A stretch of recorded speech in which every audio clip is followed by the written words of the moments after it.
Welcome to the Delta campus. This is a story about 8 people put together to live together and work together. Real world Delta.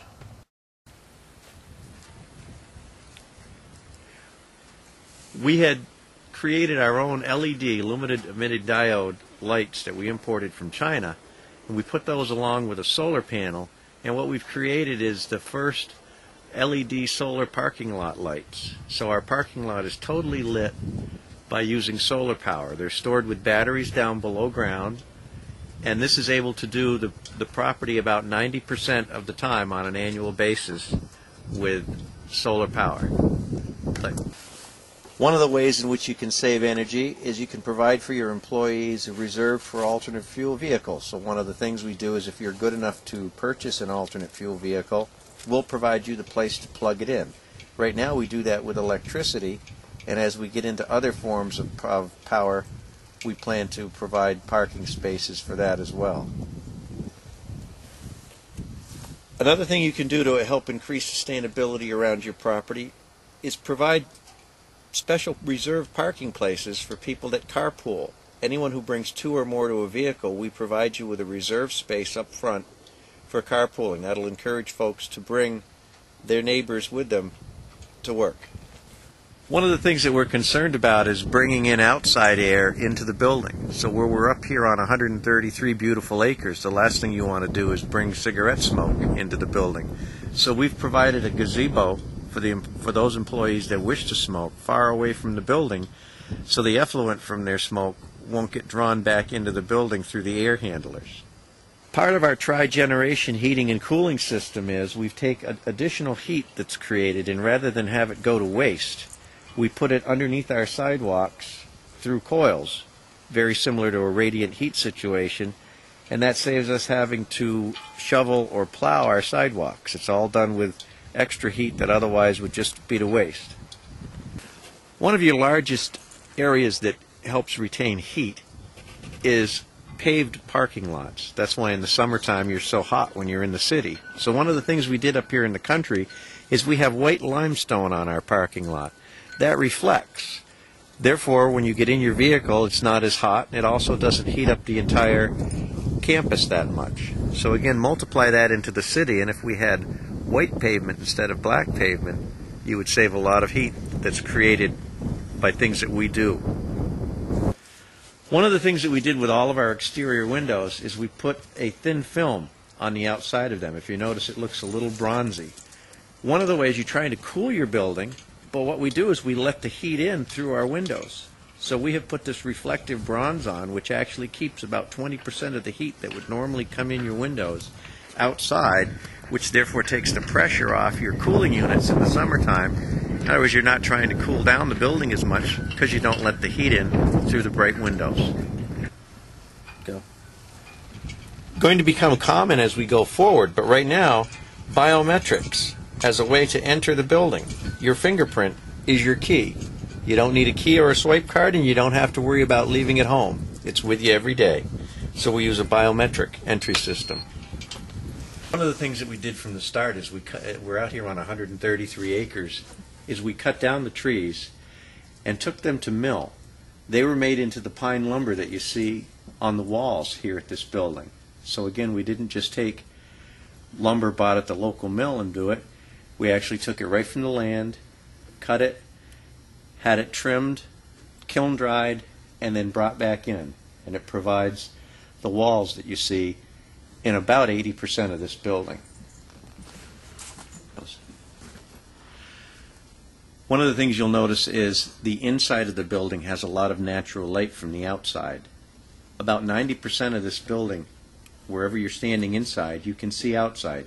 Even the conference rooms that you're looking at now, they're an outside office. However, by putting the borrowed light panels on the inside, you're able to see outside even if you're in the interior of the building. The carpet is all 80% recycled material. You can get a lot of this now with not much of an upcharge. An example is typical carpet of this type for industrial might sell for around $20 a yard. It's only $22 a yard to do recycled carpet, and you don't see the difference. Tiles are another of the reclaimed materials. These are 80% recycled material are used inside of these. So there's no need to spec out a brand new virgin type ceiling. You can actually use recycled carpet tile. You can actually use recycled ceiling tiles. Click. Besides being an energy efficient building done to almost 100% LEED standards, the building was also done with Feng Shui in mind. Feng Shui is the process of using the building to be able to use most of your personal inner strengths. This is just one of the items that helps spread the energy throughout the office area. The floor is Armstrong Marmoleum, and it works very well, except the nice thing about it is, again, 80% recycled material. The lockers you're looking at were purchased from Corning. It was a company that was in business 2 years doing optics and went out of business, and they were perfectly fine materials. We just decided to use them here rather than have them go to a landfill. Yeah. The toilets are brought in from Europe, and they have a double flush. One, if it's just urine and non-solid matter, you would give it one side flush. And if it's something that takes a little more water to get it down, you use the other side.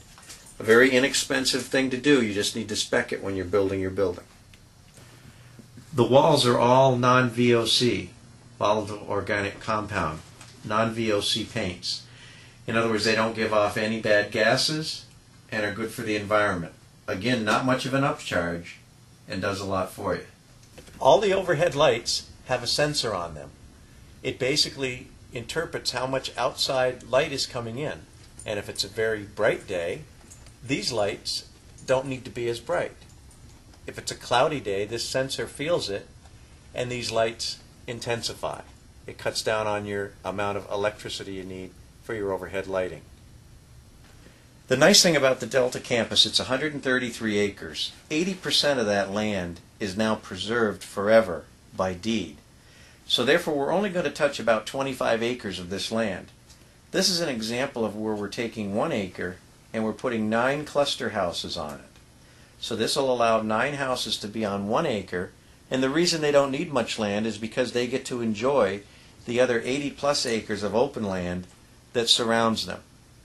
This is definitely a wave for the future, rather than every person trying to have 2 or 3 acres for themselves, live in a cluster, and then share wide open spaces around you together.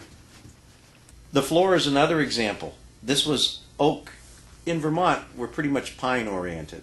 However, there are a few oak trees, so we were able to take the stray oak trees that we had to cut down for the building, take it again to mill, and make this oak flooring. We then took some of the larger board pine that are 14 and 16 inch and had them put together and made into a conference table.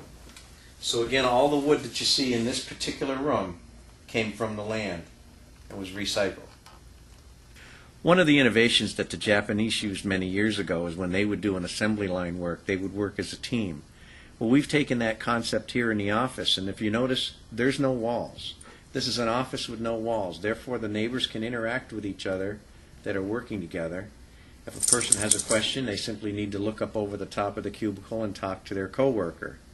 It's a wide open concept. It works very well. We've had this in place about 4 years now. This particular room has around 40 people working in it, and during the busy, buzzy part of the day, it works out very well.